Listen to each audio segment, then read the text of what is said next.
So removing debt is not easy, but having these 10 habits will definitely help. And that's what we're going to do today. On this video, I'm going to discuss the 10 habits that I personally use to remove $70,000 worth of debt and become financially free. So let's start right away and let's dig into habit number 1. I have my cheat sheet here, so if you see me looking down, it's because they're 10 habits, so I need to remember them. I still do them every day, but some of them I don't anymore because I've changed and this is just normal life for me. So habit number 1, and I did mention this on video 1 and 2, is start cooking at home. I know I am not one that loves cooking at home unless you give me a beautiful kitchen, and I don't have one, so I still cook from home because that has saved me a lot of money. I don't order anymore Uber Eats. I don't order food deliveries. Maybe once in the blue moon. Super Bowl just happened. Yes, I ordered some food and had a nice time with family. I didn't want to cook. I just wanted to enjoy the day. But if you stop ordering every single day, every single weekend from Uber Eats and these other food services, you will save a lot of money. Another plus is we were being very unhealthy. Ordering food outside sometimes has extra salt that you don't need, extra sugar that you don't need, and just frankly tastes so good because it has a lot of things that your body does not need. And that caused us to get sick. We both have diabetes. My husband, of course, got very ill. And one thing that we learned was eating healthier was much better for us. Our health improved and our wallet improved the same way. Habit number 2 is, you can see my hair is wet. I'm actually going to blow dry it after this video, but try to learn as much as you can things that you spend money to do at home. For example, right now, doing my hair in a salon will probably be $100 that day. Now I do my own hair at home.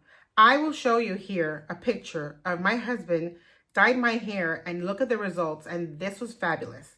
That would have cost me like $300 in a salon to make. I don't do my nails in the salon anymore, and that's my dog. I don't do my nails in the salon anymore because I work from home. I don't need to show these. And honestly, I bite my nails. But if I have to go to a wedding or to an event, maybe I'll splurge once in a blue moon and have a good manicure and pedicure. But not every weekend like I used to. Not every 15 days like I used to. Actually, let me show you. I bought this. Yes, I bought this from the TikTok shop. But this are press-on. They look super natural, and I'm going to put a video of how beautiful they look. I've gone to birthdays, weddings, outings, and nobody can notice the difference of press-on nails and acrylic nails done in the nail salon. And believe me, that would be probably $175 that you're saving every weekend on doing your nails. Eyebrows, eyelashes. There's certain things that you can learn how to do from your comfort of your home. So as I was saying, you will save a lot of money if you learn how to do certain things. And I got bored too, so I learned how to do my nails. I got these kits, and these kits are like $4 for all of these nails. And you save a lot of money. I mean, guys, going to a beauty salon, and it ends up being $300, $400 a weekend. So save some money by learning how to do some of these things at home. And this is something that is controversial. I have half of my family saying, I'm never going to buy a used car. And we have the other half saying, I love the fact that I don't have to pay for a car monthly. And this is one thing that I did. We used to have 2 cars because, of course, my husband, when he was healthy, he had his own car.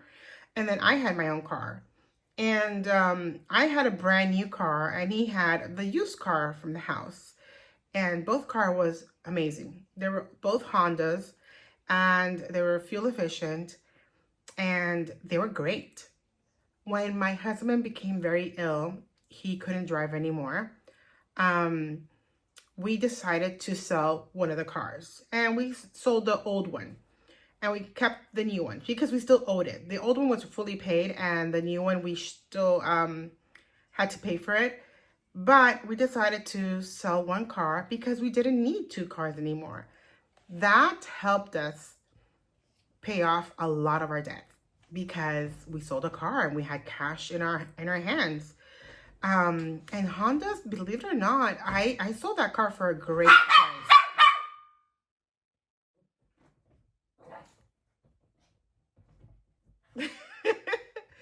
Believe it or not, I sold that car for a good chunk of money, and we paid off like 2 or 3 cards that we had. We did stay with one of our cars, and one of the goals was to pay it off as soon as possible so we can eliminate that debt. And the best thing was that we didn't have the FOMO, or we didn't have the, oh gosh, the next new model came out and it's so beautiful and so perfect, and we just decided to buy that one. No, we stayed with our old car and we paid it off. The controversial part is other family members would buy new cars and they would complain of, gosh, I never have savings, I never have money. Stop buying new cars. If you are desperate and you definitely need a car, buy a used car, especially if you're in debt. Don't get yourself in more debt just because you need a new car. If you need a car, buy a used car, a reliable used car, and pay it in cash. That's simple. People will debate with me. I don't care. I will tell you, if you need to save money, a car is just a huge expense, and you lose money when you buy a new car. You don't gain money. I mean, this is not a collectible. This is a daily car. This is a daily driver. So just buy used. You don't owe it to anybody to show off a brand new car. Psychologically, they say that when you buy a new car, you get this euphoria and you're like, oh my God, I love my new car. After 5 months, that's gone. And all you have is a headache of paying that debt. So it doesn't sound like a habit, but it is a habit. Get into the habit of not being possessive of brand new stuff. So just go ahead. If you have 2 cars, sell one if you're in debt and pay off that debt with that chunk of money that you sold the car for, and stay with the used car and pay it off. Or if you haven't paid it off, even better. Honestly, you're just saving a lot of money monthly. My 4th habit, which I have the habit of just using regular banks, regular Bank of America, Chase, and with inflation, your money goes away. You're not saving anything on savings account in a Bank of America or a Chase account. You're not. You will save money if you put your money in a high yield savings account. Some people laugh at me because it's, oh my God, Ingrid, it's only 3.30% right now. All of them are just giving less than 4%. What do you prefer? Your dollar to be 60 cents, 64 cents, 67 cents, or your dollar to be $1.50 at the end of the year? Think about that. I am pretty happy with what I get every year from my high yield savings account. And I love the fact that I use that for Christmas gift or paying off another debt. You will love that habit of changing from a regular bank to a high yield savings account. And I will talk about high yield savings account on another video, so I can explain to you why this is better than a regular bank. But for now, look into it. My preference, and this is by no way means my suggestion, but you can get high yield savings account from Capital One, from Ally, from SoFi. I will link them down below in the description, but definitely think about this because it will save you a lot of money, especially if you're in debt and want to get off of debt. I would change everything to a high yield savings account. 5th benefit, habit, not benefit, but they're all benefits. And this is another controversial one. I'm a plus size girl. I know it. I see myself in the mirror. Nobody has to tell me anything. I know how I look. But knowing that reality comes another truth that people tend to spend a lot of money on and not do something about it. If you're honestly looking to lose weight, you really want to change your lifestyle for health benefits, to look better, whatever the reason is, before you pay that membership in the gym, go online to YouTube and do a free workout. There's yoga, Pilates, cardio, everything on YouTube for free. Why I'm saying this is I made this mistake once, and I know a lot of people do this mistake. They pay for a membership and they never go. They go once in the blue moon, once or twice, and then you paid for a full year of membership and you never use that membership. Honestly, you bought a whole bunch of, clothes and yoga pants and Lululemon, and you didn't work out. I will tell you the truth. You can do a workout at home. You can learn Pilates at home. There's small kits that you can buy, even at Five Below, to start doing your yoga, your Pilates, your cardio. If you don't have money for dumbbell, you shouldn't have money for a gym membership. Take 2 bottles of water. You see how heavy this therm? This is, I don't know, but this is 30 ounces. That's a lot. But 30 ounces, you take 2 of these dumbbells and that's a workout. You take 2 16-ounce bottle of water, put them in the freezer, or just fill them with water. And that's a 2-pound right there. Those are 2 pounds and you can start working out with them. But don't pay for a gym membership until you're ready, until you're committed to really going 5 days a week to that gym and you spend your money well spent. Don't buy Lululemons when there's perfectly great leggings in Walmart. There's deals in Target. There's deals in, you can get great. If you're looking for a brand name, go to TJ Maxx, go to Marshall's and get yourself, your exercise equipment even, and outfits. So guys, please, please, please make sure that you're not spending money on a gym membership if you are not going to go. It's a waste of money. And that's a really bad habit. People tend to do that at the beginning of the year. They are putting these goals and, oh my God, I'm going to the gym. I'm going to work out. I'm going to do this. I'm going to get a juicer. I'm going to start juicing. And they spend money on equipments, on gym membership, on clothes, and nothing. They don't do anything. Just be honest with yourself. And right now, if you're in your goal settings of be successfully financially free, I think you should start with not spending money on things that you're not going to use. Number 6. And this goes pretty much the same as a gym membership. It's that FOMO. But it was a destination wedding. And we were moving. There was so much expense going on and I couldn't go. I said no to myself because it's the dress, the hair, the nails, the shoes, the airfare, the hotel. All of that is a lot of chunk of money. If you're in debt and you are in, you want to save and you want to get off of debt and become financially free, you're going to have to change your priorities. You're going to have that FOMO go away. I'm not saying stop having fun, but you're going to have to start saying no to all the birthday parties that you're invited, all the weddings that you're invited, all the outings. Pick and choose the one that you can afford, the one that you're going to have your closest friend, the one that you really want to be at, and save money. You don't have to be in every event that they invite you.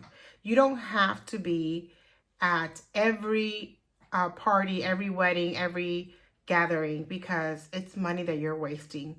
And you can put that money to save or to pay off your debt. Now, I'm telling you this, right now, those are my dogs back there, but if you see them, they're playing and they're just making a mess in the bed. But I'm telling you this right now. I highly suggest that you think about your priorities. Your friends are not going to pay off your bills. Your friends are not going to get mad at you if they really are your friends if you can't go to their wedding or birthday party or an event because you are trying to get out of debt. Think about that. So FOMO is a real thing, but you know what? Right now, I'm okay saying no to certain things. Actually, number 7.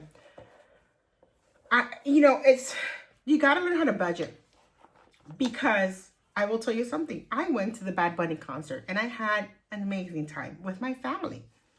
And it really was an amazing time, but I budget for that. So you're trying to save money, you're trying to pay off bills, but if you know how to budget things, you can go to these events. I'm not telling you to stop going to that wedding or your birthday party of a friend or something. I'm telling you budget, because you might spend money on this wedding destination or this concert that I went to, but you can't do that, 4 or 5 times a year, because you're going to spend money on, concerts and weddings and invites. So budget. Have a spreadsheet for your rent and your utilities, and then have a spreadsheet for fun, have a spreadsheet for trips, have a spreadsheet to pay off the debt, and you can put money away in these little buckets and use them. What I don't want you to do is take all the money for debt and use it for trips. So budget yourself. Budget yourself. Habit number 8, and this goes hand in hand with invites, and you gotta stop looking at these trends online for Labor Day weekend, for Black Friday, for 4th of July and Memorial Day. They always have something. And I don't know if you've seen this videos recently in TikTok, people going to stores on Labor Day weekend and Black Friday, they take the sticker out off, and it's actually cheaper with a regular price, and they put on sale and it's actually more expensive. That makes me so mad. But just think about yourself. Do you really need that? This is so imperative that you have to go to these sales and buy something. Do you really need it? Especially if you're in debt. Maybe you should think about not going to these sales and save that money as well. I mean, you will save a lot of money not being an impulsive buyer. Become a minimalist. I did.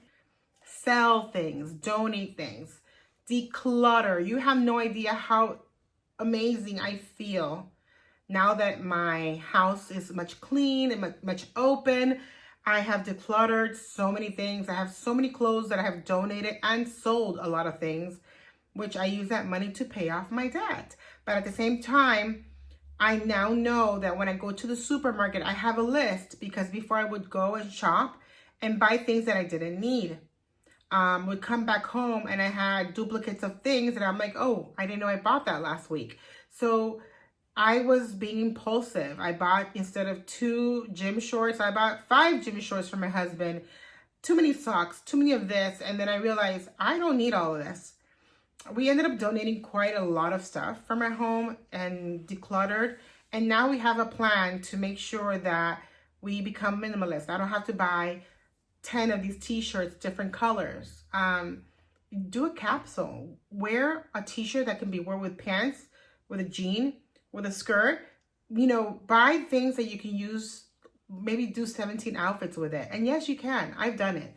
So, and I think that's a good trend, and your closet will love it. Your pocket will love it. You can see what you have in front of you, very easily know how to plan an outfit. Not like before that you're like, so many things in my closet, I'm overwhelmed. I don't have nothing to wear. And then you buy something. So be a minimalist. It will definitely help you clean your house better, focus better. Decluttering things help you with money saving. You now know not to spend on things that you don't need.